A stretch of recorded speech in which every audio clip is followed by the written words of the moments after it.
1.25 letter یا 1 letter, اس سے زائد پانی آپ استعمال نہیں فرماتے۔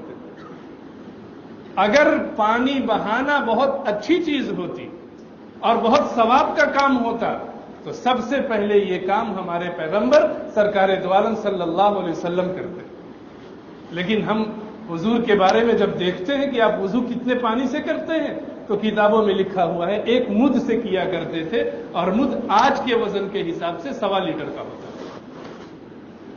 آپ ذرا اندازہ کیجئے اپنے وضو کا کتنے لیٹر سے آپ کر رہے ہیں۔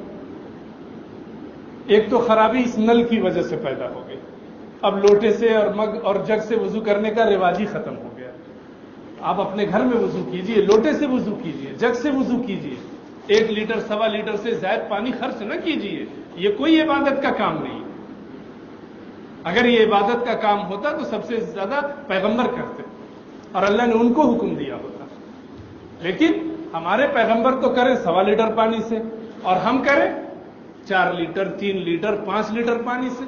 یہ تو امت ہونے کی حیثیت سے ہماری شان کے خلاف ہے۔ پانی کم بہائیں، جتنا ہو سکتا ہے اتنا ہی کریں، اور وضو کی جو سنتیں ہیں وہ سیکھیں، جانیں، سب کچھ لکھا ہوا ہے۔ آپ اس کی لسٹ بنائیں۔ آج تو سب کے پاس موبائل اور گوگل ہے، کون ہے جو بے نیٹ کا ہو؟ آپ گوگل سے نکال لیجئے وضو کی سنتیں کتنی ہیں، اس کی پرنٹ نکال لیجئے، اپنے وضو خانے میں، اپنے طہارت خانے میں، بچوں کے بیڈ روم میں لگا دیجئے، 4 دن میں یاد ہو جاتا ہے۔ کچھ کریں تو، لیکن بس آئے گئے اتنا ہی کام۔ یہ سب کام کرنے کے ہیں، آپ سیکھیں۔ جب سنت اور مستحب کی رعایت کر کے وضو کریں گے تو اس وضو سے جو نماز پڑھیں گے اس نماز میں طبیعت لگے گی۔ آپ پوچھتے ہیں مولوی صاحب نماز میں طبیعت نہیں لگ رہی ہے، نماز میں ادھر ادھر خیال جا رہا ہے، نماز پڑھتے ہیں تو بس ادھر ادھر کی سوچتے رہتے، کوئی دکان کی سوچتا، کوئی مکان کی سوچتا، کوئی بیوی کی سوچتا، کوئی فلاں کوئی فلاں۔ کیوں ایسا ہو رہا ہے؟ کبھی غور کیا؟ اس وجہ سے ہو رہا ہے کہ ہمارا وضو سنت کے مطابق نہیں ہو رہا۔ جب بنیاد خراب ہوگی تو تعمیر کیسی ہوگی؟ تعمیر کو مضبوط کرنا ہے تو بنیاد مضبوط کیجیے، اور بنیاد نماز وضو کے پاس سے ہی شروع ہو جاتا ہے۔ اس لیے سنت کی رعایت کے ساتھ وضو کریں، سنت جانیں، بسم اللہ پڑھنا، نیت کرنا، استحضار کے ساتھ حضور کی سنت سمجھ کر، پاکی کا ذریعہ سمجھ کر وضو کرنا، استحضار کے ساتھ وضو کرنا، ادھر ادھر کی باتیں نہیں کرنا، پانی کم گرانا۔ یہ سب چیزیں اگر رعایت کی جائیں گی تب جا کر ہمارا وضو مکمل ہوگا، اور جب وضو مکمل ہوگا نماز مکمل ہوگی۔ ایک اور کوتاہی کی جانب اشارہ کروں، وضو کے اندر ہاتھ اور پیر کی انگلیوں کا خلال کرنا یہ مسنون اور مستحب، لیکن ہم بس وضو کرتے ہیں۔ خلال کا مطلب اس طریقے سے کرنا، بھیگے ہوئے ہاتھوں سے اس طرح، اور ایسے ہی پیر کی انگلیوں میں کرنا۔ یہ وضو کے شروع میں بھی کر سکتے ہیں، اور جب کہنیوں تک ہاتھ دھوتے ہیں اس وقت بھی کر سکتے ہیں، کیونکہ اگر انگلیوں کے بیچ کا کوئی حصہ بھیگنے سے رہ گیا تو آپ کا وضو نہیں ہوگا، اور جب وضو نہیں ہوا تو نماز نہیں ہوگی۔ اس لیے خلال کرنا مستحب اور مسنون قرار دیا گیا کہ جب بندہ اس کی رعایت کرے گا تو اس کا وضو مکمل ہوگا۔ خواجہ معین الدین چشتی رحمۃ اللہ علیہ بہت بڑے درجے کے بزرگ اور سلسلے چشتیہ کے سرخیل سمجھے جاتے ہیں، سب لوگ جانتے ہیں۔ ان کے ملفوظات میں ایک قصہ لکھا ہے دلیل العارفین میں۔ وہ فرماتے ہیں بغداد میں ایک شیخ اجل شیرازی رحمۃ اللہ علیہ کی خدمت میں بیٹھا تھا۔ انہوں نے اپنی بات بتائی کہ ایک بار میں وضو کر رہا تھا اور وضو کے دوران انگلیوں کا خلال کرنا رہ گیا، توجہ نہیں گئی، خلال کرنا رہ گیا۔ اسی وقت غیب سے آواز آئی کہ اجل شیرازی کس منہ سے محبت رسول کا دعویٰ کرتے ہو، میری دوستی کا دعویٰ کرتے ہو، جب تم وضو کر رہے ہو تو میری سنت ہی چھوڑ رہے ہو۔ بتائیے، یعنی آپ صلی اللہ علیہ وسلم کو انگلیوں میں خلال نہ کرنے کی وجہ سے تکلیف پہنچی، فوراً ٹوک دیا، غیب سے آواز آ گئی، اور ہم اس کو کتنا معمولی سمجھ رہے ہیں، کتنا معمولی سمجھتے ہیں۔ اجل شیرازی رحمۃ اللہ علیہ فرماتے ہیں جب میں نے یہ آواز سنی فوراً تنبیہ ہوئی اور دوبارہ وضو کیا، اور اس وقت سے لے کر وفات تک میں نے کوئی سنت نہیں چھوڑی۔